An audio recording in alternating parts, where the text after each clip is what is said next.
Wow, we're covering Marjorie Taylor Greene twice in the same day. This lady is batting 1,000 at life with not being able to uphold her own standards of what a woman is by incorrectly attacking a cisgendered woman as though she were a man, all because she does drag. We'll cover that shortly, but first, let's get into what Miss Badbill's insecurity and fear is around why she's so obsessed with drag queens. Eyeliner sure is scary, isn't it, Margie? First, let's talk about Marjorie Taylor Greene peddling bizarre theories that are as outlandish as they are dangerous. Ms. Badbill fomented dangerous rhetoric back in 2022, stating this about a drag queen in Georgia who, oh no, has a job. This unsuspecting drag performer knew that there would be trouble when they heard Georgia Representative Marjorie Taylor Greene utter their name. "He may pick you up for a ride," she said, in a live video in June of 2022. "Then he'll dress in women's clothing and read stories to your kids, and he'll sell sex toys to college students." Sex toys to citizens of legal age? Oh no, adults buying things with money as private citizens? What is America to do? Benjamin Gentry, also known by their stage name Courtney Chanel Stratton, and shown here in drag as Marjorie Taylor Greene herself, works at the Rome, Georgia adult store, The Love Library. They were scheduled to perform at Rome's inaugural Pride Festival in 2023, 9 days after Margie's remarks, reading books to children. Greene represents Georgia's 14th district, which includes Rome, and she was attempting to platform herself on that information by stoking fear among her constituents. Because putting people in danger and flatly making stuff up about them is how we make America great again, right? And just when you thought it couldn't get any weirder, it does. In 2023, Margie had to come to the defense of her boyfriend after an old video of him in drag resurfaced. Yes, you heard that right. The queen of conservative outrage over drag queens and gender was singing a different tune. Isn't it funny how quickly the tune changes when it's someone you might have close to you? It's like watching a plot twist in a soap opera, but with fewer glamorous outfits and more hypocrisy.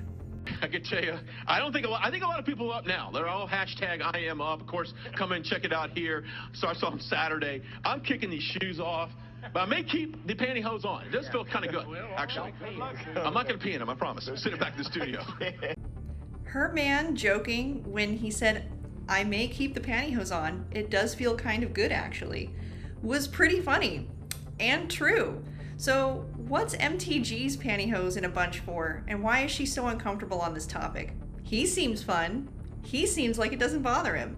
Finally, let's get into the tweet that started it all from Miss Badbill, along with the epic response from Bridget Bandit herself, as well as the video clip and very graceful and the ignorant tweet from Representative Marjorie Taylor Greene that she put on the internet for everyone to read is, "No, what is scary is men pretending to be women, reading gender cult-lying books to our children, provocatively dancing nearly nude in public spaces, and taking over our bathrooms, sports, and private spaces.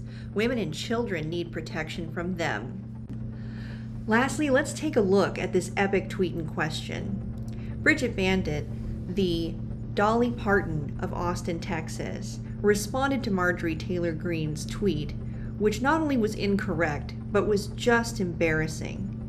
Bridget Bandit responded, owning Marjorie completely by saying, "Hi Marjorie, I'm Bridget and I'm the queen in the clip. I'm born female and not a man. You are just proving that gender is socially constructed and have no idea what you're talking about and why you should have no say in our lives." What an awesome clapback from an awesome drag queen. And now, the video that Marjorie Taylor Greene decided to post in her tweet, which was actually a graceful and intelligent interview about the needs of the LGBTQIA community. I'm curious for you, first of all, what this day means to you, and second of all, have both Democrats and Republicans agreed to meet with you? Yes, we will be meeting with both Democrats and Republicans.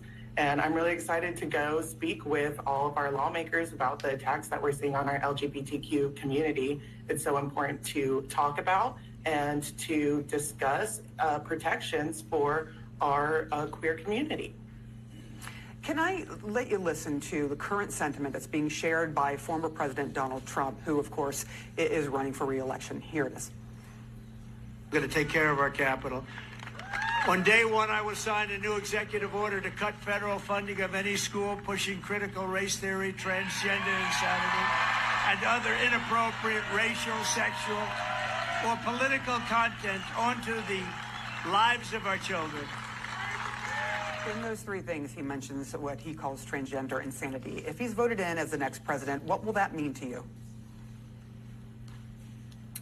We already see so many attacks on our queer community. I already don't feel safe in my own hometown, just dressed in drag like this. And it's very scary for queer people to exist in a time where we see this kind of rhetoric being pushed by our lawmakers and the people who should care about other issues that actually affect the American people, other than attacking our community, our LGBTQIA plus community. It's very disappointing, and I hope for better for our country. That's all for today, folks. Remember, in the world of politics, reality is often stranger than fiction. I'm Evelyn Sarasso for Occupy Democrats. Please like, subscribe, and share these videos, and of course, stay informed, stay vigilant, and always seek the truth.